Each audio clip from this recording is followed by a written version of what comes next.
اعوذ باللہ من الشیطان الرجیم بسم اللہ الرحمن الرحیم ومن آیاتہ ان خلقکم من تراب ثم اذا انتم بشر تنتشرون ومن آیاتہ ان خلق لکم من انفسکم ازواجا لتسکنوا الیہا وجعل بینکم مودۃ ورحمۃ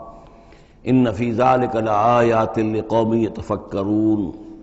ومن آیاتہ خلق السماوات والارض واختلاف السنتکم والوانکم ان فی ذلک لآیات للعالمین صدق اللہ العظیم۔ یہ میں نے اپنے معمول کے خلاف متعدد آیات اس وقت اسی لیے تلاوت کی ہیں کہ آپ کو اندازہ ہو جائے کہ جو مضمون اب آ رہا ہے اس کا انداز کیا ہے۔ سورہ نحل میں ہم نے دیکھا تھا کہ پہلے اللہ تعالیٰ کی خاص خلاقی کی علامات، اس کے خاص جو بھی اس نے تخلیق فرمایا ہے مختلف اعتبارات سے ان کی نشانیوں کا تذکرہ کر کے ان فی ذالک لآیہ، یہ ہم نے سورہ شعراء میں بھی دیکھا، لیکن وہ تاریخی اعتبار سے تھی نشانیاں، اور جو ہیں آفاقی انفسی آیات الہیہ ان کے حوالے سے سورۃ النحل میں یہاں مضمون وہی ہے، لیکن شروع میں کیا جا رہا ان من آیات ہی، بعد میں تذکرہ ہو رہا ہے اللہ تعالیٰ کی اس خلاقی یا خاص اس کی جو بھی رحمت کے مظاہر ہیں ان کا، اور اس کی آیات میں سے ہے کہ اس نے تمہیں پیدا کیا مٹی سے اور پھر تم انسان بن گئے ہو کہ جو زمین میں پھیلے ہوئے ہو۔ ومن آیات ہی، اس کی آیات ہی میں سے یہ ہے ان خلق لکم من انفسکم ازواجا، کہ تمہارے لیے تمہاری نوع ہی میں سے تمہاری بیویاں بنائیں، جوڑے بنائے، لتسکنوا الیہا، تاکہ تم ان کی طرف سکون پکڑو، وجعل بینکم مودۃ ورحمہ،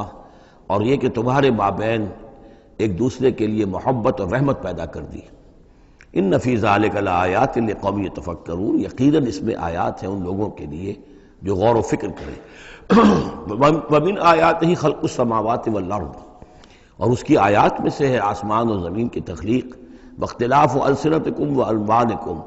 اور تمہاری زبانوں اور تمہاری رنگوں کا فرق، کتنی بولیاں ہیں، کتنی زبانیں دنیا میں ہیں جو لوگ بولتے ہیں، کتنے مختلف رنگ ہیں لوگوں کے، بہت سے زرد روح ہیں، کوئی سرخ روح ہیں، کوئی سیاہ فام ہیں، مختلف لوگوں کو اللہ نے پیدا کیا ہے۔ تو یہ جو تخلیق میں تنوع ہے یہ بھی اللہ تعالیٰ کی خلاقی کی ایک بڑی علامت ہے۔ ان فی ذلک لآیات للعالمین، یقیناً اس میں ان لوگوں کے لیے کہ جو علم رکھتے ہوں نشانیاں ہیں، آیات ہیں۔ ومن آیاتہ منامکم باللیل والنہار، اور یہ بھی اس کی نشانیوں میں سے ہے، اس کی حکمت اور اس کے علم کی نشانیوں میں سے ہے تمہارا سونا، رات کے وقت بھی اور دن میں بھی قیلولہ انسان کرتا ہے اور رات کے وقت سونا ہے۔ وابتغاؤکم من فضلہ، اور یہ کہ پھر بقیہ اوقات میں جو تم اس کا فضل تلاش کرتے ہو، اس کے لیے بھاگ دوڑ کرتے ہو، محنت کرتے ہو، پھر تمہاری معاشی جد و جہد ہے۔ ان فی ذلک لآیات لقوم یسمعون، یقیناً اس میں نشانیاں ہیں ان لوگوں کے لیے جو سنتے ہیں، یعنی جو دل سے کے کانوں سے سنتے ہیں۔ ایک ہے حیوانوں کی طرح کا سننا، ایک ہے انسانوں کی طرح کا سننا، دل سے سننا۔ ومن آیاتہ یریکم البرق خوفا وطمعا، اور یہ بھی اس کی نشانیوں میں سے ہے کہ وہ تمہیں دکھاتا ہے بجلی، جب بجلی کونتی ہے تو خوف کے ساتھ بھی اور لالچ کے ساتھ بھی۔ خوف بھی ہوتا ہے کوئی طوفان نہ ہو کہ جس سے کوئی تباہی آ جائے، لیکن لالچ بھی ہوتا ہے کہ بارش آئے، باران رحمت آ جائے، تو خوف و طمع۔ وَيُنَزِّلُ مِنَ السَّمَاءِ مَاءً، اور پھر برساتا ہے وہ آسمان سے پانی، فَيُحْيِي بِهِ الْأَرْضَ بَعْدَ مَوْتِهَا، پھر زندہ کرتا ہے اس کے ذریعے سے، پانی کے ذریعے سے زمین کو اس کے مردہ ہو جانے کے بعد۔ ان فی ذلک لآیات لقوم یعقلون، یقیناً اس میں نشانیاں ہیں ان لوگوں کے لیے جو عقل سے کام لیں۔ ومن آیاتہ ان تقوم السماء والارض بامرہ، یہ بھی اس کی نشانیوں میں سے ہے، اس کی قدرت ہے کہ آسمان اور زمین اس کے حکم سے قائم ہیں۔ یعنی یہ سارا جو اجرام سماویہ ہیں، یہ بڑے بڑے کرے ہیں، بڑے بڑے، آج جو ہمیں بتایا جاتا ہے کہ کتنے بڑے سائز کے ہمارا سورج بیچارہ ان کے سامنے بہت ہی معمولی سی شے ہے، اتنے بڑے بڑے ستارے موجود ہیں، سٹارز موجود ہیں، ان سب کو اپنی اپنی جگہ پر اپنے اپنے مدار میں کس نے تھاما ہوا ہے۔ ثم اذا دعاکم دعوۃ من الارض، پھر جب وہ تمہیں پکارے گا، بس ایک ہی دفعہ کا پکارنا اس کا ہوگا، تم زمین سے اذا انتم تخرجون، تم نکل پڑو گے۔ یعنی اللہ تعالیٰ کی جو شان ہے، یقول لہ کن فیکون، اسی طریقے سے اس وقت بھی اللہ کا بس ایک حکم کافی ہوگا۔ وَلَهُ مَن فِي السَّمَاوَاتِ وَالْأَرْضِ، اور جو کچھ بھی آسمان اور زمین میں ہے اسی کا ہے، اسی کی ملکیت ہے۔ كُلٌّ لَهُ قَانِتُونَ، سب اسی کے حکم کے تابع فرمان ہیں۔ وَهُوَ الَّذِي يَبْدَأُ الْخَلْقَ ثُمَّ يُعِيدُهُ، وہی ہے جو پہلے پیدا کرتا ہے، پہلی بار تخلیق فرماتا ہے، پھر اس کو دہراتا بھی ہے، یا دہرائے گا تمہاری تخلیق، دہرائے گا کہ دوبارہ تمہیں پیدا کرے گا۔ وَهُوَ أَهْوَنُ عَلَيْهِ، اور وہ اس پہ زیادہ آسان ہے، زیادہ ہلکا ہے۔ یہ بات پہلے بھی عرض کر چکا ہوں کہ قرآن یہ دلیل لاتا ہے کہ کسی بھی کام کو پہلی مرتبہ کرنا مشکل ہوتا ہے، دوسری مرتبہ کرنا آسان ہے۔ ایک مرتبہ کیا ہے، اس کی جو مشکلات ہیں اس کو اس نے حل کیا ہے، دیکھا ہے، یہ ہمارا تجربہ ہے۔ پہلی مرتبہ کوئی کام کرنا مشکل ہوتا ہے، دوسری مرتبہ وہی کام کرنا نسبتاً آسان ہے۔ لیکن تمہاری سوچ الٹی ہے، تم کہتے ہو اللہ کیسے پیدا کر دے گا دوبارہ؟ بھائی اس نے پیدا کیا تمہیں پہلے یا نہیں؟ یا تو یہ کہو کہ کوئی پیدا کرنے والا ہے ہی نہیں، وہ ایک علیحدہ بات ہو جائے گی۔ لیکن جیسا کہ آپ کو معلوم ہے کہ جو اہل عرب جو مخاطب اول تھے قرآن کے، وہ اللہ کے منکر نہیں تھے۔ ابھی ہم آیات پڑھ چکے ہیں،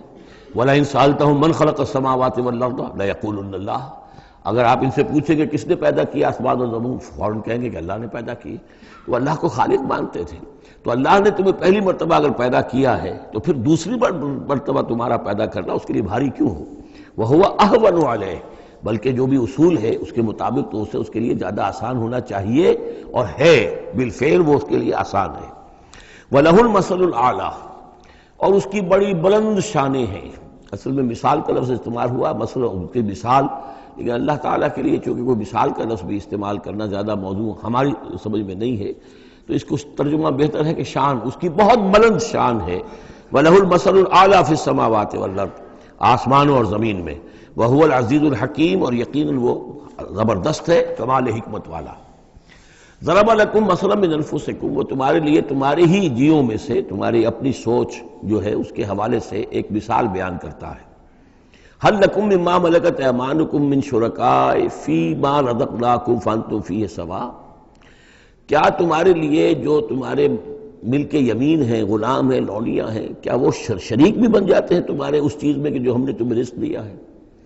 ظاہر بات ہے کہ غلام تو غلام رہے گا، وہ شریک تو نہیں ہوگا، وہ برابر کا حقدار اور اختیار تو نہیں رکھے گا۔ اس جو بھی آقا کا مال ہے اور ملکیت ہے، اس میں اصل اختیار اور تصرف جو آقا کا ہے۔ غلام تو جو بھی اس کو حکم دیا جاتا ہے وہ بجا لاتا ہے۔ فَأَنْتُمْ فِيهِ سَوَاءٌ، کیا یہ ہو سکتا ہے کہ تم اور تمہارے غلام جو ہیں، تمہارے ملک یمین، وہ برابر ہو جائیں اختیار میں، ملکیت میں؟ تخافون کخیفتکم، کیا تم ان کے بارے میں بھی اسی طریقے کی سوچ رکھتے ہو جیسے کہ اپنے بارے میں اندیشے ہوتے ہیں، ایسا نہ ہو جائے، ایسا نہ ہو جائے، اس کا بھی اہتمام کر لیا جائے، اس اندیشے کا بھی سدجواب کر لیا جائے؟ کیا جتنی فکر تم اپنے بارے میں کرتے ہو، کیا اتنی ہی فکر اپنے ان غلاموں کے بارے میں بھی کرتے ہو؟ کخیفتکم انفسکم، کیا نگہداشت جو ہے جتنی اپنی کرتے ہو ان کی بھی کرتے ہو؟ کذالک نفصل الآیات لقوم یعقلون، اسی طرح ہم اپنی آیات کو واضح کر رہے ہیں، تفصیل بیان کر رہے ہیں ان لوگوں کے لیے جو عقل سے کام لیں۔ یعنی یہ کہ باقی جتنے بھی ہیں جن کو تم نے چھوٹے معبود مانا ہے، تم خود مانتے ہو چھوٹے معبود ہیں، اللہ بڑا معبود ہے، خالق حقیقی صرف وہ ہے، تو یہ کیسے برابر ہو جائیں گے؟ اور کیسے تم نے یہ سمجھ لیا ہے کہ ان کی سفارش جو ہے وہ بائنڈنگ ہو جائے گی اللہ پر، اور یہ تمہیں اللہ کی پکڑ سے بچا لیں گے؟ یہ تم نے جو تصور کیا ہے خود اپنے اوپر قیاس کرو، تو کیا تمہارے غلام جو ہے وہ تمہارے برابر ہو جاتے ہیں؟ تو جو کہ یہ جتنی بھی تم نے گھڑ لی ہیں معبود اپنے، یہ بھی سب مخلوق ہیں،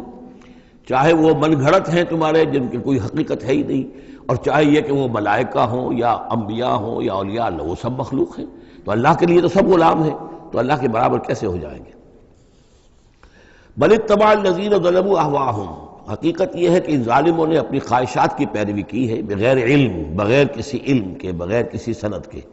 فمن یہدی من اضل اللہ، تو کون ہے جو ہدایت دے گا اس کو کہ جس کو اللہ نے بھٹکا دیا؟ یعنی اللہ تعالیٰ ان کے ضلالت کا فیصلہ کر چکا ہے کہ ان کی مہر تصدیق اللہ کی طرف سے ثبت ہو چکی ہے۔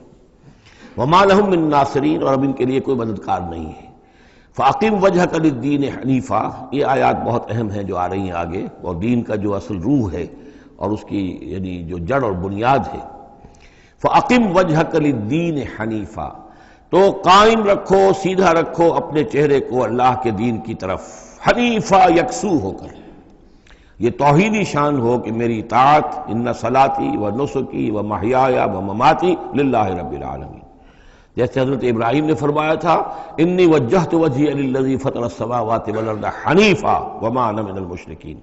اب ہر چہار طرف سے اپنی توجہات کو کاٹ کر ذات باری تعالیٰ پر مرکوز کرو۔ فَأَقِمْ وَجْهَكَ لِلدِّينِ حَنِيفًا فِطْرَةَ اللَّهِ الَّتِي فَطَرَ النَّاسَ عَلَيْهَا، یہی وہ فطرت اللہ ہے جس پر کہ اللہ نے انسانوں کو پیدا کیا ہے، انسانوں کی تخلیق اسی پر ہوئی ہے۔ ہر بچہ جو ہے نسل انسانی کا وہ فطرت سلیمہ لے کر آتا ہے، بعد میں اس میں جو گڑبڑ ہوتی ہے اس کے ماحول کی وجہ سے، اس کے والدین جو بھی اس کو سکھا پڑھا دیتے ہیں، جیسا کہ حدیث ہے کل مولود یولد علی الفطرہ، ہر بچہ جو پیدا ہوتا ہے وہ فطرت پر پیدا ہوتا ہے، وہ فطرت اسلام ہے، وہ فطرت اللہ کے دین کی ہے، وہ فطرت اللہ ہے۔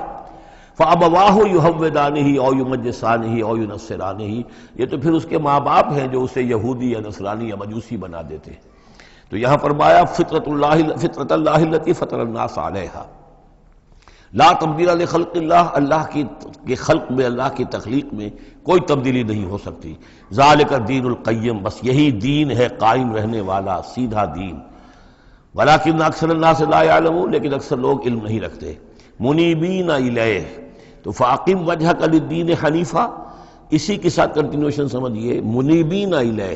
اور چونکہ پہلے واحد کے صیغے میں تھا تو حضور سے خطاب تھا، لیکن جیسا کہ میں نے آپ کو بتایا ہے کہ حضور سے خطاب بھی ہوتا ہے ان مکی صورتوں میں، تو گویا کہ امت سے ہو رہا ہے، تو یہاں وہ جمع کا صیغہ ہو گیا کہ اپنے چہرے اللہ کے دین کی طرف یکسو ہو کر سیدھے کر لو، منیبین الیہ، اسی کی طرف رجوع کرتے ہوئے، واتقوہ، اور اس سے ڈرو، وَأَقِیمُوا الصَّلَاةَ وَلَا تَکُونُوا مِنَ الْمُشْرِکِینَ، اور نماز قائم کرو، اور دیکھو مشرکین میں سے نہ ہونا، مِنَ الَّذِینَ فَرَّقُوا دِینَہُم، جنہوں نے اپنے دین کو پھاڑ ڈالا۔ فرق جو ہے کاٹ دینا، توڑ دینا، کل فرق کالطود العظیم فرقنا بکم البحر، یاد کرو جب کہ ہم نے تمہارے ساتھ سمندر کو پھاڑ دیا تھا، وَإِذْ فَرَقْنَا بِكُمُ الْبَحْرَ فَأَنْجَيْنَاكُمْ وَأَغْرَقْنَا آلَ فِرْعَوْنَ وَأَنْتُمْ تَنظُرُونَ۔ فرق کیا ہے؟ پھاڑ دینا، دین کو پھاڑ دینا، توڑ دینے کے معنی کیا ہیں؟ اطاعت ایک حصے میں اللہ کی، ایک حصے میں کسی اور کی، وہ زندگی پھٹ گئی، اب یہ زندگی منتشر ہو گئی، اطاعت آپ کی منتشر ہو گئی، اطاعت صرف اللہ کی ہو، فَادْعُوهُ مُخْلِصِينَ لَهُ الدِّينَ، پکارو اس کو لیکن اسی کے لیے اپنے دین کو خالص کرتے ہوئے، ساری اطاعت اسی کی، یا اس کی اطاعت کے تابع کسی کی اطاعت ہو سکتی ہے، مثلا والد کی اطاعت ہے، والدین کی اطاعت ہے، اساتذہ کی اطاعت ہے، حکمرانوں کی اطاعت ہے، اگر وہ اللہ کی اطاعت کے خلاف نہ ہو،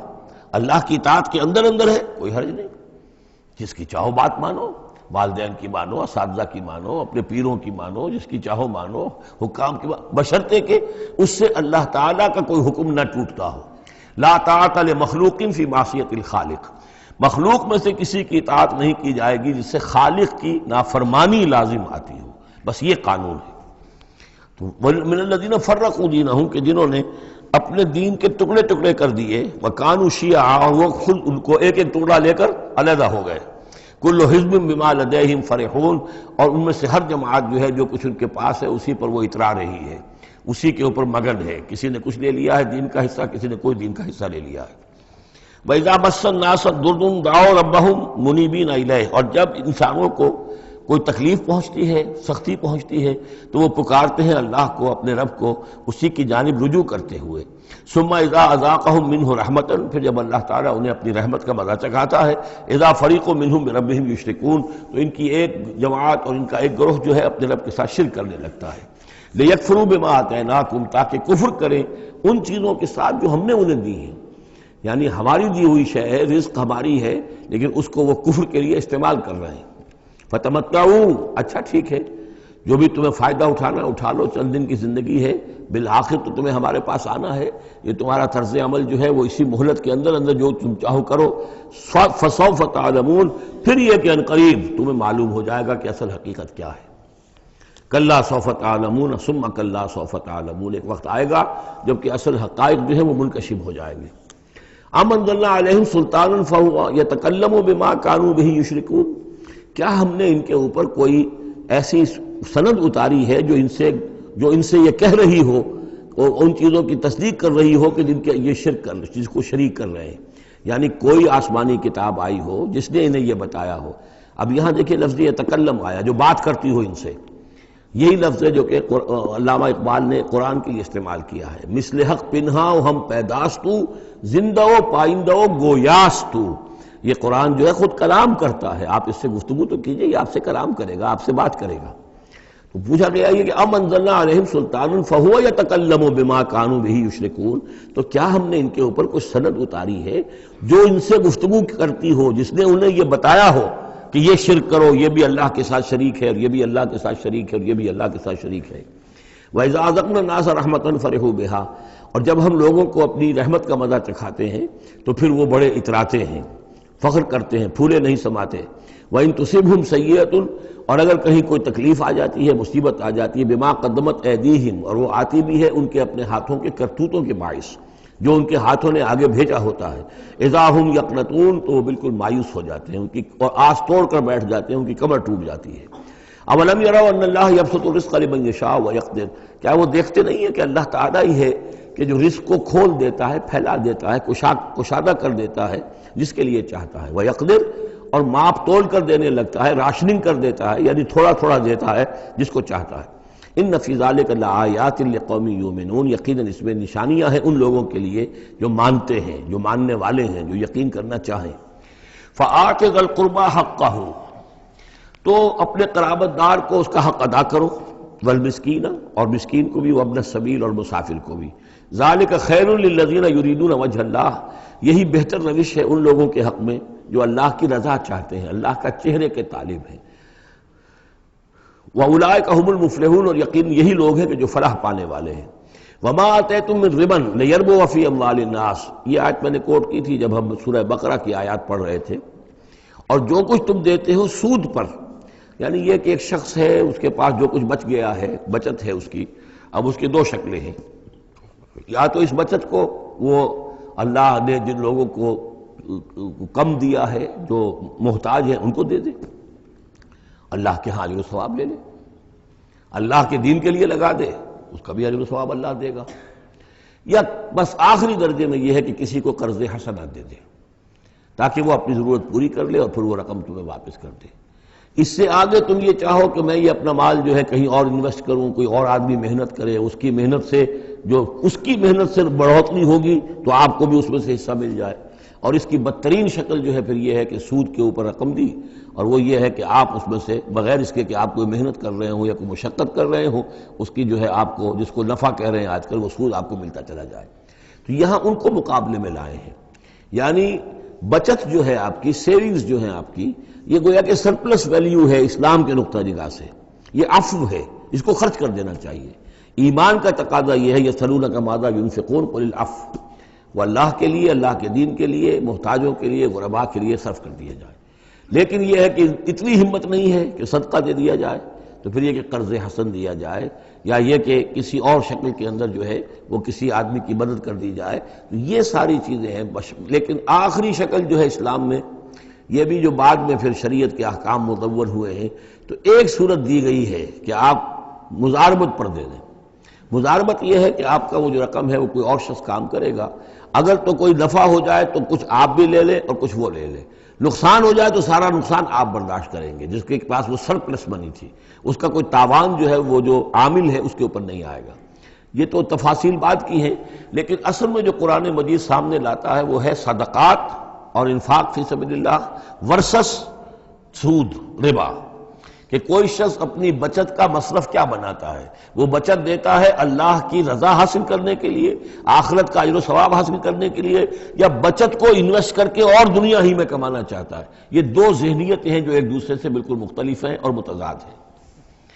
فما آتیتم من ربا، تو جو کچھ تم دیتے ہو سود پر تاکہ وہ بڑھے، لیربو فی اموال الناس، تاکہ وہ بڑھے لوگوں کے مال میں، فلا یربو عند اللہ، اللہ کے ہاں اس میں کوئی بڑھوتری نہیں ہوتی۔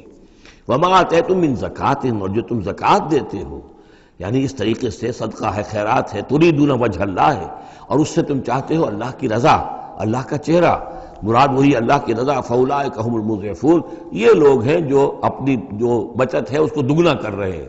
یعنی یہاں اللہ کے لیے دیا ہے تو وہاں 10 گنا ملے، 700 گنا ملے، اس سے بھی زیادہ ملے، لیکن یہ ہے لوگ کہ جو در حقیقت اللہ تعالیٰ کی رضا بھی انہیں حاصل ہوگی۔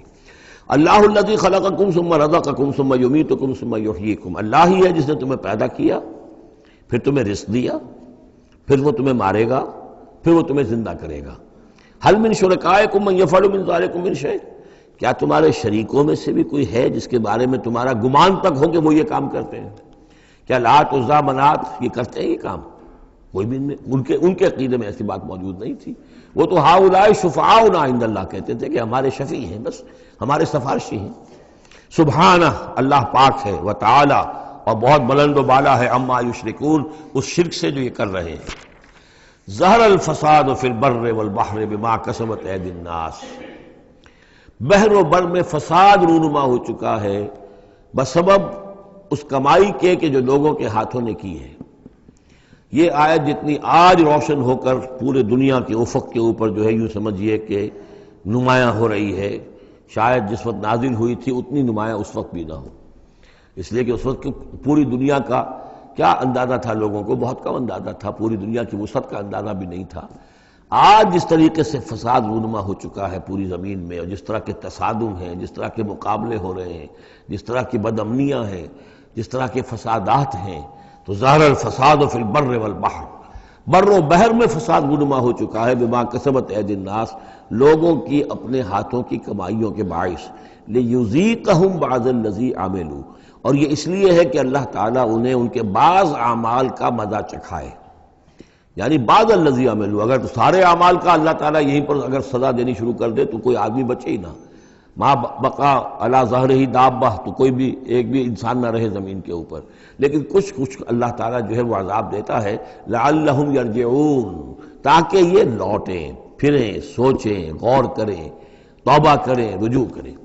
یہ جو کچھ ہو رہا ہے اس وقت وہ اس لیے ہے کہ انسان ہوش میں آئے، یہ آج ہمارے ساتھ کیوں ہو رہا ہے، کس وجہ سے ہو رہا ہے، خاص طور پہ مسلمان سوچیں کیوں ہم ذلیل و خوار ہیں آج، کیوں ذلیل کہ کل تک نہ تھی پسند گستاخی فرشتہ ہماری جناب میں، کیا وجہ ہے؟ اے اللہ، ہم سے تو وعدہ تیرا تھا، انتم الاعلون ان کنتم صادقین، ان کنتم مؤمنین، تم ہی بلند سر بلند ہوگے اگر تم مومن ہوئے، ہمارا یہ حال کیوں ہے؟ اگر ہم یہ سوچیں گے تو نتیجے پر پہنچیں گے کہ اس لیے کہ ایمان نہیں ہے ہمارے پاس، یا دوسرا وجہ یہ ہے کہ ہم نے دین کے حصے بکھرے کر دیے ہیں۔ افتؤمنون ببعض الکتاب وتکفرون ببعض فما جزاء من يفعل ذلك منكم الا خزي في الحیاۃ الدنیا ویوم القیامۃ یردون الی اشد العذاب۔ تو جب آپ سوال کریں گے قرآن سے تو قرآن آپ کو جواب دے گا، لیکن ان چیزوں پر بھی اگر غور کریں، سوچیں، تو جب تک اللہ تعالیٰ کی طرف سے کوئی مہلت ملی ہوئی ہے، کوئی بڑا عذاب آنے سے پہلے، یہ آیت نوٹ کر لیجیے، 41 نمبر آیت ہے، اس لیے کہ 60 آیتیں ہیں سورہ روم کی۔ اس سورہ مبارکہ کی مناسبت مضامین کے اعتبار سے ہے، اس کے بعد سورہ لقمان ہے، پھر سورہ سجدہ ہے۔ سورہ سجدہ کی جو آیتیں ہیں وہ 30 ہیں، اور 21ویں آیت اس کی جو ہے اس کے لگ بھگ ہے، جب ہم پڑھیں گے تو ان کے اندر مناسبت محسوس ہوگی۔ ان 4 صورتوں میں ایک عجیب بات ہے کہ یہ پہلی صورت سورہ عنکبوت، اس کے مضامین کی مناسبت جوڑا اس کا جو وہ تیسری صورت ہے سورہ لقمان، اور دوسری صورت یہ سورہ روم، اس کا جوڑا جو ہے وہ سورہ سجدہ ہے۔ ان کے مضامین کی مناسبت اس اعتبار سے، اور چاروں نے مل کر ایک سب گروپ کی شکل اختیار کی ہے، جیسے وہ 4 تھیں جو اس سے پہلے ہم پڑھ چکے ہیں۔ ظہر الفساد فی البر والبحر بما کسبت ایدی الناس لیذیقہم بعض الذی عملوا لعلہم یرجعون قل سیروا فی الارض فانظروا کیف کان عاقبۃ الذین من قبل، کہیے ان سے زمین میں گھومو پھرو اور دیکھو کیسا انجام ہوا ان کا جو تم سے پہلے تھے۔ کان اکثرہم مشرکین، ان کی اکثریت مشرکوں پر مشتمل تھی۔ فاقم وجہک للدین القیم، دوبارہ اپنے چہرے کو سیدھا رکھو دین قیم کی طرف، اللہ کے دین کی طرف، من قبل ان یاتی یوم لا مرد لہ من اللہ، اس سے پہلے کہ وہ دن آ جائے کہ جسے پھر اللہ کی طرف سے لوٹانے والا کوئی نہیں ہوگا، یعنی اس سے پہلے کہ وہ دن آ جائے اللہ کے حکم سے کہ جس کو لوٹانے والا کوئی نہیں ہوگا۔ یومئذ یصدعون، اس دن یہ تقسیم ہو جائیں گے، پھٹ جائیں گے، علیحدہ ہو جائیں گے۔ کس طرح ہو جائیں گے؟ کیا پولرائزیشن ہوگی؟ من کفر فعلیہ کفرہ، جس نے کفر کیا ہوگا اس کے کفر کا سارا وبال اسی پر آئے گا۔ ومن عمل صالحا فلانفسہم یمہدون، اور جو لوگ جنہوں نے عمل کام کیے تھے، اچھے عمل کیے تھے، تو ظاہر بات ہے کہ انہوں نے اپنے ہی لیے یہ بستر بچھایا تھا، جو اعمال انہوں نے کیے تھے، تو گویا کہ اس وقت علیحدہ ہو جائیں گے، دودھ کا دودھ پانی کا پانی۔ لیجزی الذین آمنوا وعملوا الصالحات من فضلہ، تاکہ اللہ تعالیٰ بدلہ دے اہل ایمان کو جنہوں نے نیک عمل کیے تھے اپنے فضل سے۔ انہ لا یحب الکافرین، یقیناً وہ کافروں کو پسند نہیں کرتا۔ ومن آیاتہ، اور اس کی نشانیوں میں سے یہ بھی ہے ان یرسل الریاح مبشرات، کہ وہ بھیجتا ہے ہواؤں کو جو بشارت لے کر آتی ہیں، وَلِيُذِيقَكُم مِّن رَحْمَتِهِ، اور تاکہ پھر وہ اپنی رحمت سے تمہیں کو حصہ دے، تمہیں مزہ چکھائے تو اپنی رحمت کا، یعنی باران رحمت کا، وَلِتَجْرِيَ الْفُلْكُ بِأَمْرِهِ، اور تاکہ سمندر کے اندر جو جہاز چلے اور کشتیاں چلیں وہ بھی اس کے حکم سے، وَلِتَبْتَغُوا مِن فَضْلِهِ، اور تاکہ ان کشتیوں پر سفر کر کے تم اللہ کا فضل تلاش کرو، وَلَعَلَّكُمْ تَشْكُرُونَ، اور تاکہ تم شکر کرو۔ وَلَقَدْ أَرْسَلْنَا مِن قَبْلِكَ رُسُلًا إِلَىٰ قَوْمِهِمْ، اور اے نبی آپ سے پہلے بھی ہم نے رسول بھیجے ان اپنی اپنی قوموں کی طرف، فَجَاءُوهُم بِالْبَيِّنَاتِ، تو وہ لے کر آئے ان کے پاس واضح نشانیاں، معجزات اور واضح تعلیمات۔ فَانْتَقَمْنَا مِنَ الَّذِينَ أَجْرَمُوا، پھر ہم نے انتقام لیا مجرموں سے، وَكَانَ حَقًّا عَلَيْنَا نَصْرُ الْمُؤْمِنِينَ، اور یہ تو ہمارے ذمے تھا کہ ہم اپنے اہل ایمان بندوں کی مدد کریں۔ یعنی یہی ہوا ہے، حضرت نوح اور ان کے ساتھی بچا لیے گئے، حضرت ہود اور ان کے ساتھی بچا لیے گئے، حضرت صالح اور ان کے ساتھی بچا لیے گئے۔ اللہ الذی یرسل الریاح فتثیر سحابا، اللہ ہی ہے کہ جو ہوائیں چلاتا ہے، فتثیر، پھر وہ ہوائیں جو ہیں اٹھاتی ہیں بادلوں کو، فیبسطہ فی السماء، پھر اللہ تعالیٰ ان بادلوں کو پھیلا دیتا ہے فضا کے اندر، کیف یشاء، جیسے بھی وہ چاہتا ہے، ویجعلہ کسفا، پھر ان کو کر دیتا ہے تہ برتہ، یہ مضمون پہلے بھی آ چکا ہے، پھر ان کو تہ برتہ کرتا ہے۔ فَتَرَى الْوَدْقَ يَخْرُجُ مِنْ خِلَالِهِ، تم دیکھتے ہو کہ بارش برستی ہے اور مہ برستا ہے ان کے درمیان سے، فَإِذَا أَصَابَ بِهِ مَن يَشَاءُ مِنْ عِبَادِهِ إِذَا هُمْ يَسْتَبْشِرُونَ، تو جب اللہ تعالیٰ اپنے بندوں میں سے کسی پر اس بارش کو برسا دیتا ہے اس کی زمین پر، تو وہ بڑے خوش ہوتے ہیں، شاداں فرحاں ہوتے ہیں، خوشیاں مناتے ہیں۔ وَإِنْ كَانُوا مِنْ قَبْلِ، اور اس سے پہلے اگرچہ وہ تھے، ان ينزل علیہم من قبل ہی، کہ اس سے پہلے کہ یہ ان پر بارش برسائی گئی ہوتی، لمبلسین، یقیناً بہت ہی نا امید تھے، یقیناً اس سے پہلے مایوس ہو چکے تھے کہ اچانک گھٹا آئی، بشارت آئی، بارش برسی، اب وہ خوش ہو گئے، خوشیاں منا رہے ہیں۔ یہ خاص طور پر جو بارانی زمینیں ہوتی ہیں وہاں کے لوگوں کو اصل میں ان چیزوں کا زیادہ تجربہ ہوتا ہے۔ عام طور پر جہاں آرٹیفیشل اریگیشن ہے تو وہاں یہ نیچرل فنومینا اور اس کے ساتھ یہ نفسیاتی کیفیات اتنی نہیں ہوتی جتنی کہ بارانی زمینوں میں ہوتی ہے۔ فانظر الی آثار رحمت اللہ، تو دیکھو اللہ کی اپنی اللہ کی رحمت کے جو آثار ہیں، نشانیاں ہیں، اس کو دیکھو۔ کیف یحیی الارض بعد موتہا، کیسے وہ زندہ کرتا ہے زمین کو اس کے مردہ ہو جانے کے بعد۔ ان ذالک لمحیی الموتیٰ، وہی ہے جو زندہ کرتا ہے، جو زندہ کرے گا مردوں کو۔ وہو علی کل شیء قدیر، اور یقیناً وہ ہر چیز پر قادر ہے۔ ولئن ارسلنا ریحا، اور اگر ہم بھیجیں کوئی ایسی ہوا، جھکڑ بھیج دیں اس کھیتی کے اوپر،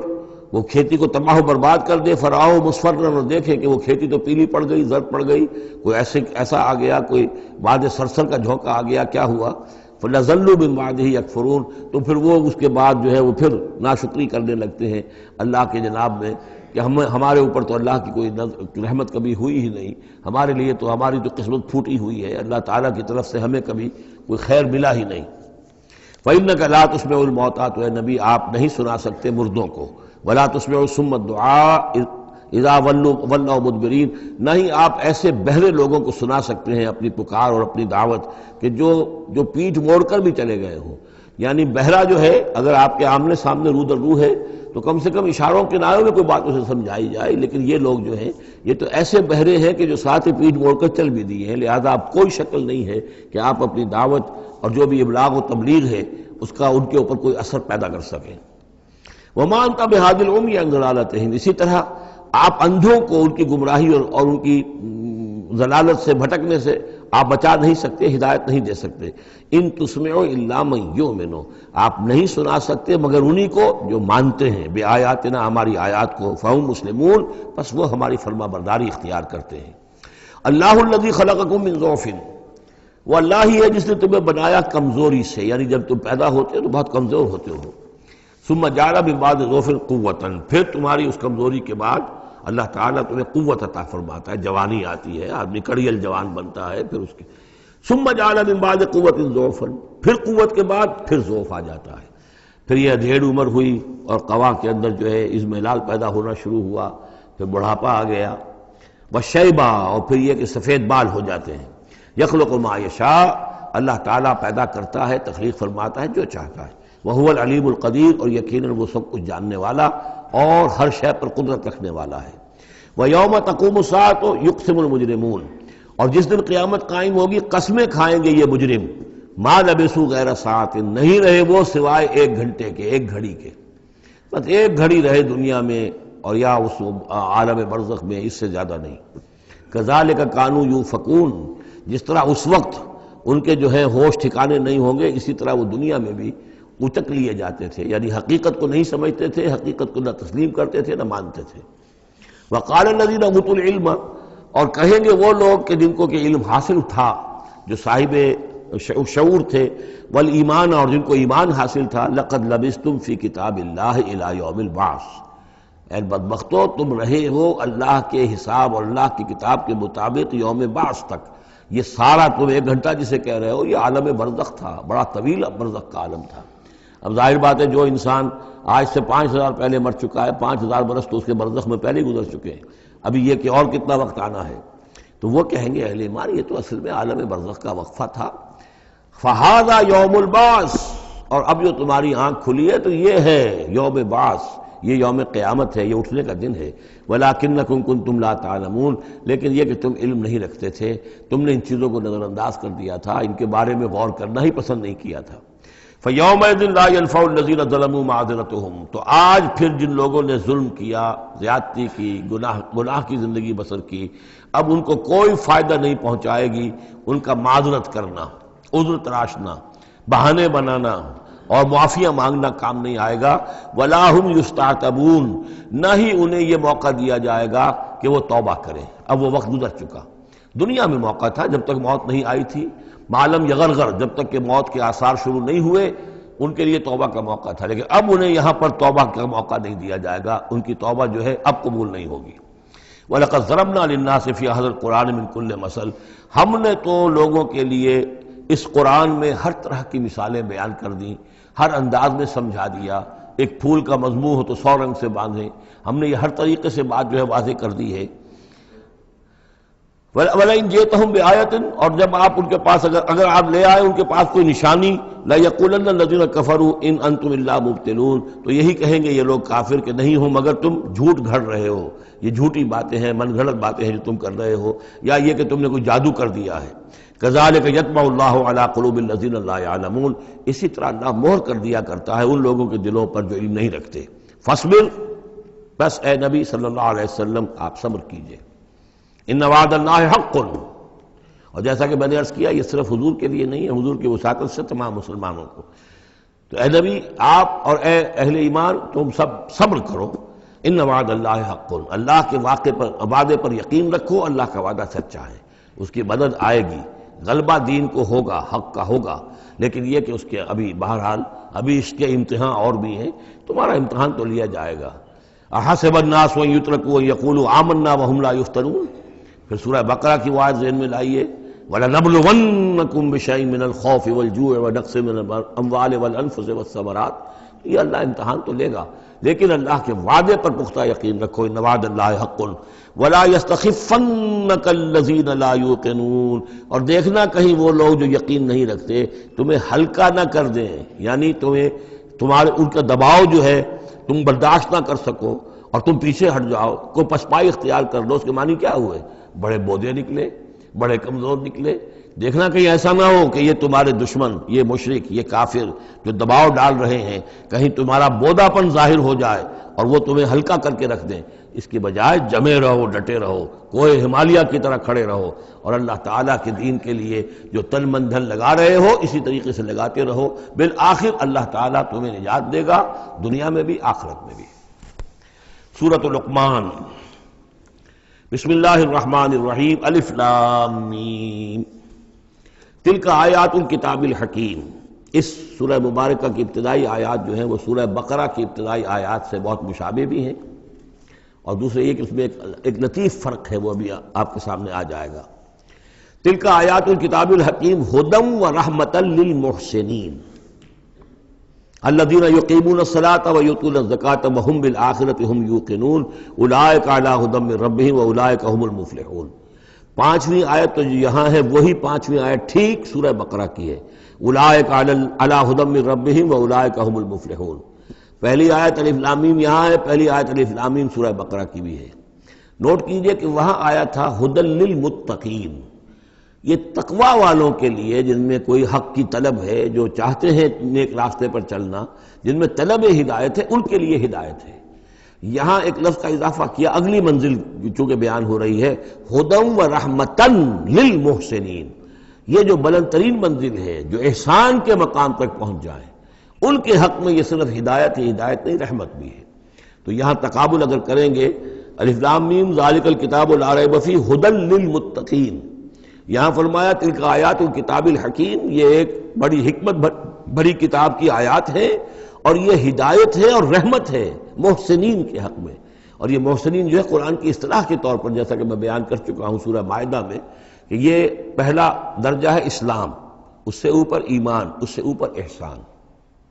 اذا ما اتقوا وآمنوا وعملوا الصالحات ثم اتقوا وآمنوا ثم اتقوا واحسنوا واللہ یحب المحسنین، ان کے حق میں یہ قرآن رحمت ہے۔ الذین، اب ان کی یہ اوصاف ہیں، جو نماز قائم رکھتے ہیں، ویؤتون الزکوٰۃ، وہاں ہے ومما رزقناہم ینفقون، یہاں باقاعدہ لفظ زکوٰۃ آ گیا، وہ زکوٰۃ دیتے رہتے ہیں، یا یہ کہ اپنے تزکیے کے لیے ایک مسلسل کوشاں رہتے ہیں۔ وہم بالآخرۃ ہم یوقنون، اور آخرت پر ان کا پورا یقین ہے۔ اصل شے جو ہے، جو انسان کے عمل اور کردار پر اثر انداز ہوتی ہے، وہ ایمان بالآخرہ ہے۔ اولئک علی ھدی من ربہم، یہ لوگ ہیں ہدایت پر اپنے رب کی جانب سے، وَأُولَئِكَ هُمُ الْمُفْلِحُونَ، اور یہی ہیں فلاح پانے والے۔ وَمِنَ النَّاسِ مَن يَشْتَرِي لَهْوَ الْحَدِيثِ لِيُضِلَّ عَن سَبِيلِ اللَّهِ بِغَيْرِ عِلْمٍ، لوگوں میں سے کچھ ایسے بھی ہیں کہ جو کھیل کی باتیں خریدتے ہیں، کھیل کود، اور تاکہ لوگوں کی توجہ ادھر ہو جائے۔ اور یہ باقاعدہ کیا ہے، نضر بن حارث جو رؤسائے قریش میں سے تھا، اور اس شخص کا معاملہ یہ تھا کہ یہ حضور کے شدید ترین مخالفین میں سے تھا، اس نے یہ کیا کہ یہ لوگ جو ہیں، چونکہ عربوں کے اندر ذوق تو تھا، ان کے ہاں اچھے شاعروں کی بڑی قدر تھی، خطبہ ادب جو ہے، فصاحت و بلاغت جو ہے، اس سے ان کی دلچسپی تھی، قرآن مجید کی فصاحت اور بلاغت انہیں اپنی طرف کھینچتی تھی۔ وہ چاہتے تھے کہ یہ لوگ سنیں ہی نہ، تو وہ کہیں سے شام گیا اور وہاں سے کوئی گانا گانے والی ایک لونڈی لے آیا جو بہت اچھا گانا گاتی تھی، اور اس کی محفلیں اس نے منعقد کرانی شروع کر دی، تاکہ لوگ آئیں یہاں پر اور یہ اس میں مگن رہیں، اور رات کا وقت وہاں لگائیں تو دن میں سوئیں۔ بہرحال کسی طریقے سے ان کی توجہات جو ہے اس کو محمد کی طرف سے ہٹا کر صلی اللہ علیہ وسلم تو ان چیزوں میں لگا دیا جائے۔ اور یہ اچھی طرح سمجھ لیجئے کہ اس وقت دنیا میں یہ کھیلوں کا معاملہ، سپورٹس کا، گیمز کا معاملہ، اور پورے ذرائع ابلاغ کے اوپر معلوم ہوتا ہے چھائی ہوئی شے یہ ہے۔ ٹی وی کے اوپر تو معلوم ہوتا ہے کہ دنیا کی اہم ترین شے جو ہے وہ یہ گیمز ہیں، ان کے ٹورنامنٹس ہیں، وہ وہاں ہو رہا ہے، یہاں ہو رہا ہے، وہاں ہو رہا ہے، یہاں ہو رہا ہے، یہ ٹینس کا ہے، یہ فلاں کا ہے، یہ تیراکی کا ہے، اور یہ گیم، اس لیے کہ اسی کو دیکھتے رہو۔ جو بھی وقت کوئی فارغ ہے، ظاہر بات ہے کہ کہیں ایسا نہ ہو کہ کہیں بیٹھے بیٹھے کہیں اچانک خیال ہی آ جائے کہ بھئی سوچے انسان میں ہوں کون، کہاں سے آیا ہوں، کہاں جا رہا ہوں، زندگی کا مال کیا ہے، مقصد کیا ہے، اپنی حالات کے بارے میں ہی سوچے، دنیا کدھر جا رہی ہے، قوم کدھر جا رہی ہے، ملک کدھر جا رہا ہے، نہیں، ان کو مست رکھو۔ وہ اقبال نے تو کہا تھا کہ ابلیس نے یہ کہا اپنے کارندوں سے کہ مست رکھو ذکر و فکر صبح گاہی میں اسے، اور پختہ تر کر دو مزاج خانقاہی میں اسے۔ اس سے اگلی بات ہے کہ جو آج دنیا کے ابلیسوں نے جو ایجاد کی ہے، کہ یہ کھیل کود، اسی طریقے سے یہ ایکٹرز، یہ ڈرامے، اور پھر ان کے ایکٹرز اور ایکٹریسز کی زندگیاں، اور ان کے جو بھی سکینڈلز ہوں، جس طریقے سے کہ ان کو دنیا میں پھیلایا جا رہا ہے تاکہ وہ نوجوان نسل بھی بس ان دلچسپی میں پڑی رہے، تو یہ ہے اصل میں وہ فلسفہ۔ وَمِنَ النَّاسِ مَن يَشْتَرِي لَهْوَ الْحَدِيثِ، کھیل کود کی چیزیں خریدتے ہیں وہ لوگ، لِيُضِلَّ عَن سَبِيلِ اللَّهِ، تاکہ اللہ کے راستے سے گمراہ کریں، بغیر علم، بغیر علم کے۔ وَيَتَّخِذَهَا هُزُوًا، اور اللہ تعالیٰ کا جو معاملہ ہے اس کو یہ ہنسی ٹھٹا بنا دیں۔ اولئک لہم عذاب مہین، یہ وہ لوگ ہیں کہ جن کے لیے اہانت آمیز عذاب ہے۔ وَإِذَا تُتْلَىٰ عَلَيْهِ آیاتنا وَلَّىٰ مُسْتَكْبِرًا، اور جب اسے سنائی جاتی ہیں ہماری آیات تو وہ ولّا اپنی قبر پیٹھ موڑ کر چل دیتا ہے، مستکبرن، استکبار کرتے ہوئے، کأن لم یسمعھا، جیسے کہ اس نے سنی ہی نہیں، کأن فی اذنیہ وقرا، گویا کہ اس کے کانوں میں کوئی ثقل ہے، بوجھ ہے، اس نے سنا ہی نہیں کیا محمد نے سنایا ہے۔ فبشرہ بعذاب علیم، یہ سارا جو ہے یہ اس نضر بن حارث کے لیے یہ آیات نازل ہوئی ہیں۔ تو اے نبی، اس شخص کو دردناک عذاب کا آپ کی بشارت دے دیجئے۔ ان الذین آمنوا وعملوا الصالحات لہم جنات النعیم، یقیناً وہ لوگ جو ایمان لائے اور جنہوں نے نیک عمل کیے ان کے لیے نعمتوں بھرے باغات ہیں، خالدین فیہا، جس میں وہ ہمیشہ ہمیشہ رہیں گے۔ وعد اللہ حقا، یہ اللہ کا وعدہ ہے جو سچا ہے، پختہ ہے، اٹل ہے، حتمی ہے، یقینی ہے۔ وہو العزیز الحکیم، اور وہ زبردست ہے، حکمت والا۔ خلق السماوات بغیر عمد ترونہا، اس نے آسمان بنا دیے بغیر ستونوں کے جو تمہیں نظر آتے ہوں۔ وَأَلْقَى فِي الْأَرْضِ رَوَاسِيَ أَن تَمِيدَ بِكُمْ، اور اس نے زمین میں ایسے لنگر ڈال دیے ہیں کہ تمہیں لے کر ایک طرف کو لڑک نہ جائے، جھک نہ جائے۔ وَبَثَّ فِيهَا مِن كُلِّ دَابَّةٍ، اور اس میں ہر طرح کے جانور جو ہے پھیلا دیے ہیں۔ وَأَنزَلْنَا مِنَ السَّمَاءِ مَاءً، اور اس نے اتارا ہے آسمان سے پانی۔ فَأَنبَتْنَا فِيهَا مِن كُلِّ زَوْجٍ كَرِيمٍ، اور اس میں ہر طرح کے جو ہے جوڑے نباتات کے اس نے پیدا کر دیے ہیں، ہر طرح کے۔ آپ کو معلوم ہے کہ ان کی بھی فیملیز ہوتی ہیں، یہ سٹرس فیملی ہے اور یہ فلاں فیملی ہے، اس طریقے سے اللہ تعالیٰ نے ان کے بھی خاندان بنائے ہوئے۔ ھذا خلق اللہ فارونی ماذا خلق الذین من دونہ، یہ تو ہے اللہ کی تخلیق، تم بھی مانتے ہو کہ اللہ نے بنایا، پھر ذرا مجھے دکھاؤ کیا چیز بنائی ہے انہوں نے جو اس کے سوا معبود تم نے بنا لیے ہیں۔ بل الظالمون فی ضلال مبین، ظاہر ہے کہ ایسے ان کے عقیدے میں بھی یہ بات نہیں تھی۔ یہ دوسری بات ہے کہ وہ متوجہ نہیں ہوتے تھے، جو کچھ کر رہے ہیں اس کا کبھی تجزیہ نہیں کرتے تھے، لیکن یہ ہے کہ یہ ظالم جو ہے یہ کھلی گمراہی میں پڑے ہوئے ہیں۔ اب جو دوسرا رکوع آ رہا ہے سورہ مبارکہ کا، یہ ہمارے اس منتخب نصاب کا ایک اہم درس ہے، اور یہ منتخب نصاب کا پہلا حصہ ہے جو جامع اسباق، سورۃ العصر، پھر آیت البر، تیسرا سبق یہ ہے۔ اس لیے کہ اس میں بھی وہ انسان کی نجات کے لیے جو چیزیں لازم ہیں وہ سب کی سب ان کا ایک اسکیلیٹن سمجھیے، اس کا جو ہے ایک خاکہ جو ہے، بلو پرنٹ اس کے اندر بھی آ گیا ہے۔ اور یہ اصل میں ایک ایسے شخص کی مثال ہے جو نہ خود نبی تھے نہ کسی نبی کے پیروکار تھے، لیکن وہی جو بات میں نے بارہا آپ سے عرض کی ہے کہ سلیم الطبع انسان، سلیم الفطرت انسان، اور سلیم العقل انسان، فطرت کج نہ ہوئی ہو، پرورٹڈ نہ ہو، اور انسان کی عقل جو ہے اس کے اوپر پردے نہ پڑ گئے ہوں، تو انسان کچھ حقائق تک خود پہنچ جائے گا چاہے کسی نبی کی دعوت اس تک نہ پہنچی ہو۔ وہ مقام کیا ہے کہ وہ پہچان لے گا کہ اس کائنات کا ایک خالق ہے، وہ اکیلا ہے، وہی اس کا مدبر ہے، وہی چلا رہا ہے، وہ تمام صفات کمال سے بتمام کمال متصف ہے۔ پھر یہ کہ اس نے جو ہمیں پیدا کیا ہے تو زندگی صرف یہ زندگی نہیں ہے بلکہ کوئی اور زندگی بھی ہوگی، اس کے پاس لوٹنا بھی ہوگا، ہم اس کی طرف جائیں گے اور پھر ہمیں اپنے اعمال کا محاسبہ وہاں پر فیس کرنا ہوگا اور جزا و سزا ہوگی۔ یہاں تک انسان پہنچ سکتا ہے،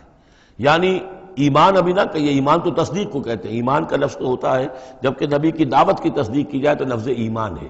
لیکن یوں سمجھیے کہ معرفت یا حکمت،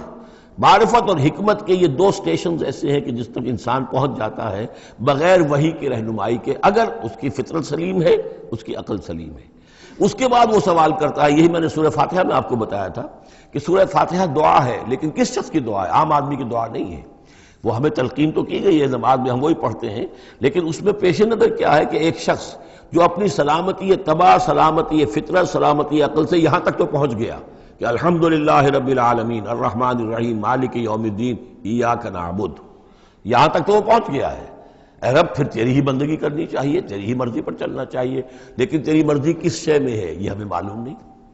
تو کس چیز سے راضی ہوتا ہے، کس سے ناراض ہوتا ہے یہ ہمیں معلوم نہیں، تیری بندگی کیسے کریں یہ ہمیں معلوم نہیں۔ تو اس سے آگے پھر ہے وہ جو اہدنا الصراط المستقیم، ایاک نعبد و ایاک نستعین اہدنا الصراط المستقیم۔ تو ایسی ایک شخصیت تھی حضرت لقمان کی، جہاں تک روایات ہیں ان سے معلوم ہوتا ہے کہ یہ حبشی النسل تھے۔ نوبیا ایک جگہ ہے کہ جو سوڈان اور یوں سمجھیے کہ مصر کے تقریباً درمیان یا سرحد پر ہے، وہاں یہ رہتے تھے اور کارپینٹر تھے، لیکن یہ کہ اللہ تعالیٰ ذہانت جس کو بھی چاہے دے دے، لیکن ان کے اندر اللہ تعالیٰ نے وہ ذہانت بھی دی تھی، اور وہ سلامتی فکر، سلامتی عقل، سلامتی فطرت، سلامتی قلب، اس کے نتیجے میں وہ اس چیز تک پہنچ گئے تھے، توحید تک، اور اس کے ساتھ ہی یہ ہے کہ اعمال انسان کے جو ہیں وہ ضائع جانے والے نہیں ہیں، ان کا کوئی نہ کوئی بدلہ مل کر رہے گا۔ باقی یہ کہ جو چیزیں وہی سے معلوم ہوتی ہیں، جنت دوزخ، وہ تو ان کے تذکرہ نہیں ملے گا اس کے اندر، جو چیزیں، اور کسی رسول کا تذکرہ بھی نہیں ملے گا، اس لیے کہ وہ کسی رسول کے امتی ہوتے تو تذکرہ کرتے۔ یہاں انہوں نے جو اپنی ایک حکیم اور دانا انسان نے اپنے ساری عمر کے سوچ کا جو لب لباب ہے، خلاصہ ہے، حاصل ہے، وہ اپنے بیٹے کو اپنے انتقال کے وقت وصیت کی شکل میں منتقل کیا ہے، اور اس کو اللہ تعالیٰ نے قرآن میں نقل کر دیا، کیونکہ ان کے اقوال کوٹ کیے جاتے تھے۔ جیسے ہم کو تقریر کرتے ہیں تو کبھی علامہ اقبال کا حوالہ دیتے ہیں، ان کا شعر کوٹ کر دیتے ہیں، کبھی کسی اور کا، تو یہ بھی اصل میں عرب میں خطباء اور شعراء جانتے تھے کہ یہ لقمان جو ہے یہ بہت ہی حکیم اور دانا انسان تھے، اور ان کے اقوال جو ہیں کوٹ کیے جاتے تھے اشعار میں بھی اور خطبات میں بھی۔ تو اللہ نے بتایا کہ دیکھو یہ لقمان بھی جو اپنی سلامتی طبع اور سلامتی فکر کی وجہ سے جہاں تک پہنچا، وہ وہی اصول ہے کہ جن کی طرف محمد تمہیں دعوت دے رہے ہیں صلی اللہ علیہ وسلم۔ وَلَقَدْ آتَيْنَا لُقْمَانَ الْحِكْمَةَ، اور ہم نے لقمان کو دانائی عطا کی۔ دانائی کا نتیجہ کیا تھا؟ ان اشکر للہ، کہ شکر کرو اللہ کا۔ دانائی کا تقاضا، فطرت کی سلامتی کا تقاضا کیا ہے؟ جو بھی آپ کے ساتھ بھلائی کرے اس کے لیے ایک احسان مندی کی جذبات آپ میں پیدا ہونے چاہیے۔ اگر نہیں ہو رہا ہے تو فطرت جو ہے پرورٹڈ ہے، بس ہو گئی، جو بھی بھلائی کرے۔ اور عقل کا تقاضا کیا ہے کہ اصل جو ہے منعم اس کو پہچان لیا جائے، اور وہ اللہ ہے۔ تو نتیجہ کیا نکلے گا؟ وہ سلامتی طبع جمع سلامتی عقل، تو اللہ کو پہچان لیا جائے اور کہا جائے الحمدللہ، جہاں سے قرآن مجید شروع ہوتا ہے۔ انشکر للہ، کہ شکر کرو اللہ کا۔ ومن یشکر فانما یشکر لنفسہ، جو کوئی بھی شکر کرتا ہے تو وہ شکر کرتا ہے اپنے ہی بھلے کے لیے، اپنے ہی فائدے کے لیے۔ ومن کفر فان اللہ غنی حمید، اور جو کفران نعمت کرتا ہے، ناشکری کرتا ہے، تو اللہ تو غنی اور حمید ہے۔ وَإِذْ قَالَ لُقْمَانُ لِابْنِهِ، اب یہاں سے حضرت لقمان کی وہ نصیحتیں ہیں جو انہوں نے اپنے بیٹے کو کی ہیں، یہاں مذکور نہیں ہے، لیکن مراد یہی ہے کہ انتقال کے وقت، جیسے کہ کوئی شخص دولت مند ہے تو وہ اپنے انتقال کے وقت اپنے بیٹوں کو، یا اگر بیٹا ایک ہی ہے تو اسے بتائے گا کس سے لینا ہے، کس کو دینا ہے، کیا حساب کتاب ہے، کہاں کہاں میرے ایسٹس ہیں۔ کوئی دفینہ ہے تو بھی بتائے گا کہ میرا وہاں فلاں جگہ پر دولت دفن ہے۔ ایک حکیم انسان کے پاس اصل شے اس کی ساری عمر کے غور و فکر کا جو حاصل ہے کہ میں نے جو کچھ سوچا ہے، میں نے جو کچھ بھی حاصل کیا ہے اپنی فطرت سلیمہ اور عقل سلیم کی رہنمائی میں، وہ میں تمہیں منتقل کر رہا ہوں۔ وَإِذْ قَالَ لُقْمَانُ لِابْنِهِ وَهُوَ يَعِظُهُ، یاد کرو جب کہ کہا لقمان نے اپنے بیٹے سے اور وہ اسے نصیحت کر رہے تھے، یا بنی لا تشرک باللہ، نمبر ایک اللہ کے ساتھ شرک مت کیجو، ان الشرک لظلم عظیم، یقیناً شرک بہت بڑا ظلم ہے، بہت بڑا ظلم ہے، سب سے بڑی ناانصافی۔ عربی زبان میں ظلم کہتے ہیں وضع الشیء فی غیر محلہ، کسی شے کو ہٹا کر اس کے اصل مقام سے ہٹا کر کہیں اور رکھ دینا، یہ ظلم ہے۔ اللہ خالق ہے تنہا، باقی سب مخلوق ہے، اب آپ نے مخلوق میں سے کسی کو اللہ کے برابر کر دیا، یا اللہ کو کسی اعتبار سے گرا کر مخلوق کی صف میں لا کے کھڑا کر دیا، تو اس سے بڑا شرک، اس سے بڑی ظلم، اس سے بڑی ناانصافی، اس سے بڑا ظلم کوئی نہیں۔ وَإِذْ قَالَ لُقْمَانُ لِابْنِهِ وَهُوَ يَعِظُهُ يَا بُنَيَّ لَا تُشْرِكْ بِاللَّهِ إِنَّ الشِّرْكَ لَظُلْمٌ عَظِيمٌ، اور اس کے بعد فوراً ہی اللہ تعالیٰ نے اپنی طرف سے ایک بات ایڈ کی ہے۔ یہ چوتھا مقام آ گیا ہے کہ جہاں اللہ کے حق کے فوراً بعد والدین کا حق۔ ظاہر بات ہے کہ حضرت لقمان کو یہ بات کچھ یعنی مناسب نہیں معلوم ہوئی کہ وہ اپنا حق بھی بیان کرے، لہذا اس کی تکمیل کر دی ہے اللہ تعالیٰ نے۔ وَوَصَّيْنَا الْإِنسَانَ بِوَالِدَيْهِ، اور ہم نے وصیت کی انسان کو اس کے والدین کے بارے میں، اور والدین میں سے بھی خاص طور پر والدہ، اس لیے کہ زیادہ مشقت وہ جھیلتی ہے، زیادہ تکلیفیں بچوں کی پرورش میں ماں کو برداشت کرنی پڑتی ہے۔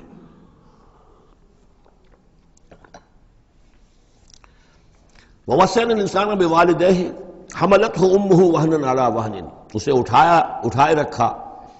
وہ جو حمل ہے اس کے اپنے جسم کے اندر اٹھائے رکھا اس نے اس کو، وہنا علی وہن، کمزوری پر کمزوری جھیل کر، وفصالہ فی عامین، پھر اس کا دودھ چھڑانا ہوا 2 سال میں سے، پھر یہ کہ پہلے 9 مہینے تو جونک کی طرح اس کے جسم کے اندر خون چوستا رہا،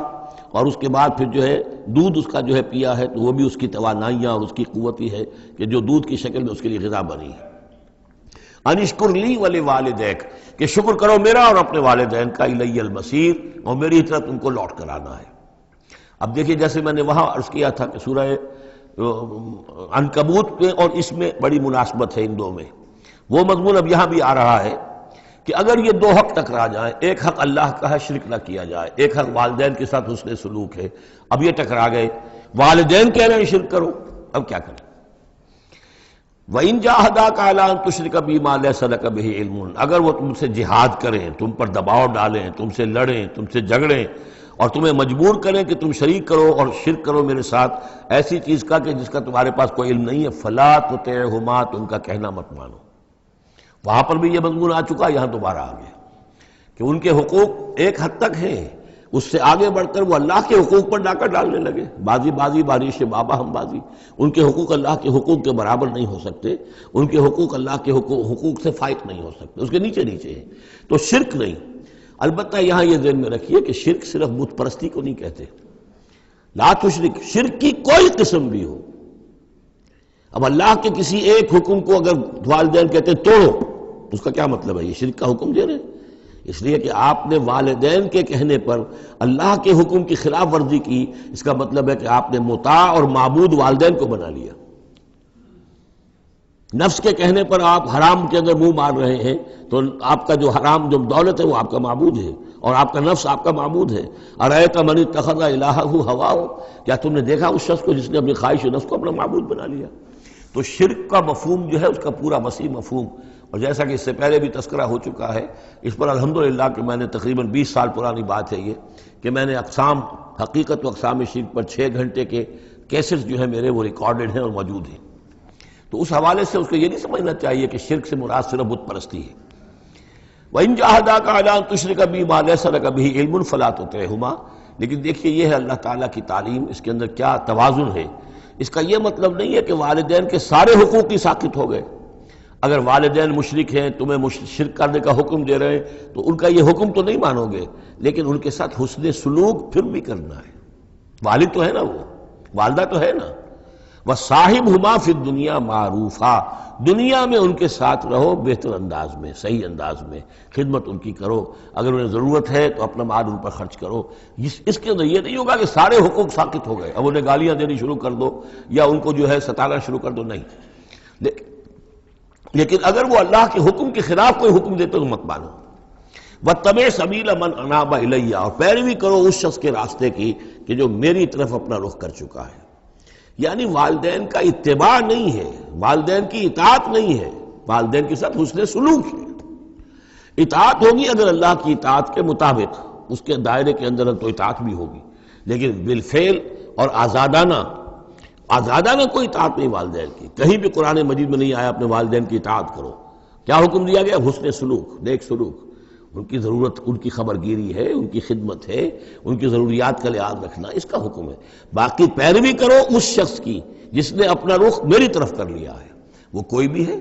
پہلے انبیاء ہوتے تھے، انبیاء کی پیروی کرو، اب انبیاء نہیں ہیں، انبیاء کے خادم ہیں۔ انبیاء کی امتوں میں جو شخص بھی اٹھا ہے دین کی دعوت لے کر، جس نے اپنا رخ کر لیا ہے، جس نے کہا میں چل رہا ہوں اللہ کے راستے میں، کون میرا ساتھی بنتا ہے، تو پیروی کرو اس کی۔ وَاتَّبِعْ سَبِيلَ مَنْ أَنَابَ إِلَيَّ، پیروی کرو اس شخص کے راستے کی جس نے اپنا رخ میری طرف کر لیا ہے۔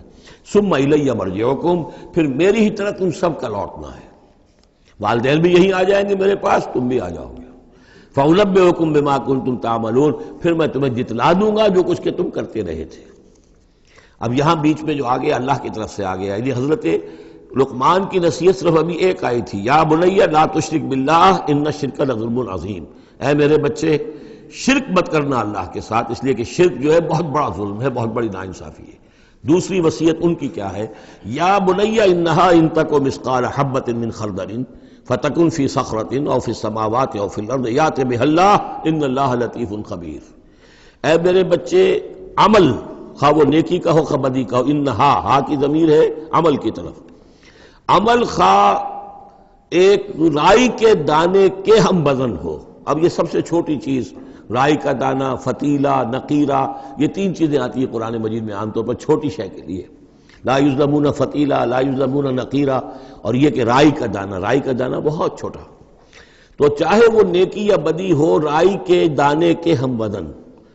اور پھر فتکن فی صخرۃ، وہ کسی پہاڑ کی، کسی چٹان کے پیٹ میں جا کر، کسی کھو کے اندر جا کر وہ عمل کیا گیا ہو، اور فی السماوات، یا آسمانوں میں کیا گیا ہو، اب تو آسمانوں میں ہے نا، آپ خلا میں جا کر وہ عمل کر رہے ہیں، تو پھر اب تو انسان جو ہے وہاں تک پہنچ گیا ہے، اور فی الارض، یا زمین کے پیٹ میں گھس کر کیا گیا ہو، یات بہ اللہ، اللہ اسے لے آئے گا۔ یعنی انسانی اعمال، انسان اشرف المخلوقات ہے، اور انسانی اعمال ایسی گھٹیا چیز نہیں ہے کہ ایسے ضائع کر دے اللہ، چاہے وہ نیکی ہے چاہے بدی۔ فَمَن يَعْمَلْ مِثْقَالَ ذَرَّةٍ خَيْرًا يَرَهُ وَمَن يَعْمَلْ مِثْقَالَ ذَرَّةٍ شَرًّا يَرَهُ، لیکن عمل ضائع نہیں ہوگا، چاہے وہ رائی کے دانے کے برابر ہو، پھر چاہے وہ کسی چٹان میں گھس کر کیا گیا ہو، کسی پہاڑ کی کھو میں کیا گیا ہو، چاہے وہ خلا اور فضا کی پہنائیوں میں کیا گیا ہو، چاہے وہ زمین کے اندر سرنگ کھود کر کیا گیا ہو، یات بہ اللہ ان اللہ لطیف الخبیر، یقیناً اللہ تعالیٰ باریک بین ہے، باخبر ہے۔ اب دو چیزیں آ گئیں، اللہ کے ساتھ شرک نہیں، اور اعمال کے بارے میں دیکھ لو نیکی اور بدی کے نتائج نکل کر رہیں گے۔ اس سے آگے بعث بعد الموت کا یہاں تذکرہ نہیں ہے، اس سے بعد جنت اور دوزخ کا، اس لیے کہ یہ چیزیں معلوم ہوتی ہیں پھر نبی کے بتانے سے۔ اصولی طور پر جو چیز حکمت سے انسان جہاں تک پہنچ سکتا ہے وہ دو ہے، ایک خالق اور اس کے ساتھ شرک نہ ہو، اور نمبر دو اس اعمال انسانی ان کا ضرور بدلہ ملے گا۔ اب اس کے بعد تیسری بات، یا بنی اقم الصلاۃ، نماز قائم رکھو، یعنی جس اللہ کو تم نے پہچان لیا ہے، اب محض ایک مرتبہ پہچان لینا کافی نہیں ہوگا، اسے یاد رکھنا ضروری ہے، ورنہ شیطان تمہیں ورغلائے گا، تمہیں ادھر ادھر سے جو ہے تمہارا نفس تمہیں غلط راستے پر ڈال دے گا، جب تک کہ یہ ایمان باللہ مستحضر نہ رہے ذہن کے اندر۔ اور ایمان باللہ کو مستحضر رکھنے کے لیے ذکر ہے جو ہم پڑھ چکے ہیں، اتل ما اوحی الیک من الکتاب واقم الصلاۃ ان الصلاۃ تنہی عن الفحشاء والمنکر۔ لہذا اب نماز کون سی تھی وہ ہم نہیں جانتے، لیکن کوئی ذریعہ ایسا ہونا چاہیے کہ تم اللہ کو یاد کیا کرو۔ یا بنی اقم الصلاۃ، اور نمبر 4 وَأَمُرْ بِالْمَعْرُوفِ وَانْهَ عَنِ الْمُنْکَرِ، اور نیکی کا حکم دو اور بدی سے روکو۔ یہ بھی تمہاری ذمہ داریوں میں سے ہے، یہ بھی انسان کی، یوں سمجھیے کہ اس کی انسانیت، اس کی شرافت، اس کی مروت کا تقاضا ہے کہ وہ اپنے جو ابنائے نو ہیں، جو بھی انسان ہیں، ان کی بھلائی کے لیے کوشاں ہوں، اور سب سے بڑی بھلائی ان کی اور سب سے بڑی خدمت یہی ہے کہ انہیں برائیوں سے روکا جائے اور بھلائیوں کی دعوت دی جائے۔ وَاصْبِرْ عَلَىٰ مَا أَصَابَكَ، اور یہ بھی جان لو کہ اگر یہ امر بالمعروف نہی عن المنکر کرو گے تو تکلیفیں آئیں گی، مصیبت آئیں گی۔ پسند تو کسی کو نہیں ہے کہ آپ اس پر تنقید کریں۔ اگر آپ کسی بچے کو بھی سڑک پر کھیل رہا ہو، گلی میں کھیل رہا ہو، اگر آپ اس سے کہہ دیں کہ بیٹے یہ کوئی کرکٹ کھیلنے کی جگہ نہیں ہے، کسی کی گاڑی کا شیشہ توڑو گے تم، تو آپ دیکھ لیجئے پھر کیا آپ کا وہ اس کو کیا جواب دے گا آپ کو۔ اسی لیے آپ بولتے ہی نہیں ہیں کہ اپنی عزت لے کر وہاں سے نکل جائیں۔ تو کسی کو بھی نصیحت پسند نہیں ہے، حق کڑوا ہے، لہذا اب اگر حق کہنا ہے اور نصیحت کرنی ہے تو پھر تیار رہو کہ وہ ممکن ہے تمہیں پلٹ کر گالی دے دے، وہ کہے کہ تم پہلے ذرا اپنے دامن کو دیکھو تمہارے کتنے دھبے ہیں۔ اب جو بھی ہو برداشت کرو، اور اگر کوئی بڑی بات ہے، اگر فرعون کے سامنے جا کر حق کہو گے تو وہ تو کہے گا کہ میں تمہیں جیل میں ڈالوں گا۔ تو اس طریقے سے یہ وَاصْبِرْ عَلَىٰ مَا أَصَابَكَ، پھر جو شے بھی تم پر آئے اس پر صبر کرو، إِنَّ ذَلِكَ مِنْ عَزْمِ الْأُمُورِ، یقیناً یہ چیزیں ہیں جو بڑی ہمت کے کاموں میں سے۔ گویا کہ وہ چاروں چیزیں اس میں آ گئیں، وَالْعَصْرِ إِنَّ الْإِنسَانَ لَفِي خُسْرٍ إِلَّا الَّذِينَ آمَنُوا وَعَمِلُوا الصَّالِحَاتِ وَتَوَاصَوْا بِالْحَقِّ وَتَوَاصَوْا بِالصَّبْرِ۔ یہاں اصطلاحات ذرا علیحدہ ہو گئی، تواصی کی بجائے امر بالمعروف نہی عن المنکر آ گیا، صبر جو کا تو ہے، باقی ایمان اور وہ تمام چیزیں، اعمال صالحہ میں سے نماز آ گئی، والدین کے ساتھ حسن سلوک آ گیا۔ آخری دو آیتیں ہیں وَلَا تُصَعِّرْ خَدَّكَ لِلنَّاسِ، اور دیکھو اپنے گالوں کو پھلا کر مت رکھو لوگوں کے سامنے، یعنی تکبر اور غرور، اس انداز میں رہنا۔ وَلَا تَمْشِ فِي الْأَرْضِ مَرَحًا، اور تم زمین میں اکڑ کر نہ چلو۔ ان اللہ لا يحب كل مختال فخور، یقیناً اللہ تعالیٰ کو جو اکڑنے والے ہیں، اور یہ مختال بنا ہے خیل سے، خیل کہتے ہیں گھوڑے کو، گھوڑے کی چال میں ایک تمکنت ہوتی ہے، تو جب انسان بھی بڑی تمکنت کے ساتھ چلتا ہے تو وہ گویا کہ اختیال بن گیا۔ لا يحب كل مختال فخور، شیخی خورے، فخر کرنے والے، اکڑنے والے اللہ کو پسند نہیں ہے۔ یہ مضمون سورہ بنی اسرائیل میں بھی آ چکا ہے۔ وَلَا تَمْشِ فِي الْأَرْضِ مَرَحًا إِنَّكَ لَن تَخْرِقَ الْأَرْضَ وَلَن تَبْلُغَ الْجِبَالَ طُولًا، تم کتنا ہی پاؤں مار کر چلو ہماری زمین کو پھاڑ نہیں سکتے، اور کتنی گردن اکڑا لو، اونچے ہو جاؤ، سینہ تان لو اور اوپر ترا بھی چڑھا لو، لیکن یہ کہ تم پہاڑوں کی اونچائی تک نہیں پہنچ سکتے۔ آخری بات فرمائی وَاقْصِدْ فِي مَشْيِكَ، اپنی چال میں میانہ روی اختیار کرو۔ یہ میانہ روی ہر اعتبار سے، چال میں بھی، خرچ میں بھی، والذین اذا انفقوا لم یسرفوا ولم یقتروا وکان بین ذلک قواما، یہ ایک میچور شخصیت کا کہ اس کے اندر ہر اعتبار سے معلوم توازن ہو، انتہا پسندی کسی بھی اعتبار سے نہ ہو۔ واقصد فی مشیک واغضض من صوتک، اور اپنی آواز کو پست رکھو۔ اس کا مطلب کیا ہے کہ کہیں کوئی آرگومنٹ ہے کہ جھگڑا ہو گیا ہے تو آواز کو بلند کرنے کی کوشش نہ کرو، بات اپنی کرو۔ عام طور پر یہ ہوتا ہے کہ جب آدمی دیکھتا ہے کہ میری دلیل تو کمزور پڑ گئی، تو پھر وہ اپنی آواز کی والیوم بڑھا کر کوشش کرتا ہے کہ کمپنسیٹ کرے کہ دلیل عقلی اعتبار سے تو کمزور ہے لیکن میری آواز جو ہے وہ اس کے اندر وزن پیدا کر دے. وَلَا وَغْضُضْ مِنْ صَوْتِكَ، اور دیکھو اِنَّ أَنْكَرَ الْأَصْوَاتِ لَصَوْتُ الْحَمِيرِ، آواز جو گدھے کی ہوتی ہے وہ ڈھیچو ڈھیچو جب کرتا ہے تو بلند تو وہ بہت ہوتی ہے لیکن کس قدر ناپسندیدہ آواز ہے، کتنی ناپسندیدہ آواز ہے. تو آواز کی بلندی کوئی حسن نہیں ہے، اصل تو یہ شے ہے کہ آپ جو بات کہیں وہ وزنی ہو، وہ دلیل کے ساتھ ہو اور وہ آپ اپنی بات کو منوا سکیں اس کے حوالے سے. تو یہ ہے 8 آیات پر مشتمل جو رکوع ہے، یہ دوسرا رکوع سورہ مبارکہ کا، یہ ہمارے اس منتخب نصاب کا تیسرا سبق ہے. بارک اللہ لی و لکم فی القرآن العظیم ونفعنی وإیاکم بالآیات والذکر الحکیم.